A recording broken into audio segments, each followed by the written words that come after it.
Hey everyone, welcome back. Today, we're diving into a super practical guide on how to transfer BUSD from XMO to Revolut in 2025. If you're into crypto and want to move your Binance USD seamlessly, you're in the right place. BUSD is a stablecoin pegged to the US dollar, making it a safe choice for transfers without wild price swings. But remember, crypto rules can change, so always double check with the latest updates on both platforms. First things first, make sure you have accounts set up on both XMO and Revolut.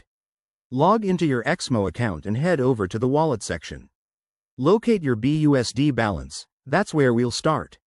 Now, for the transfer to work smoothly in 2025, Revolut has updated its crypto features, so you'll need to enable crypto trading in your Revolut app if you haven't already.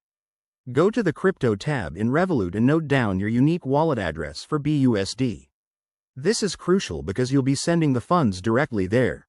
Back on XMO, navigate to the withdrawal option for BUSD. Enter the Revolut wallet address you just copied, and specify the amount you want to transfer. Don't forget to double-check everything. Crypto transactions are irreversible. You'll also see a fee estimate, so factor that in. Once you're ready, hit confirm and wait for the network to process it. Depending on the blockchain, this could take a few minutes to an hour. After the transfer, open your Revolut app and refresh your crypto balance. You should see your BUSD appear shortly. If it doesn't, check the transaction status on a blockchain explorer like BSC Scan, since BUSD runs on Binance Smart Chain. Pro tip: in 2025, Revolut might have new verification steps, so keep an eye on any emails or notifications. And there you have it. You've successfully transferred BUSD from XMO to Revolut. This process keeps your funds secure and accessible. If you run into any issues, reach out to customer support on either platform.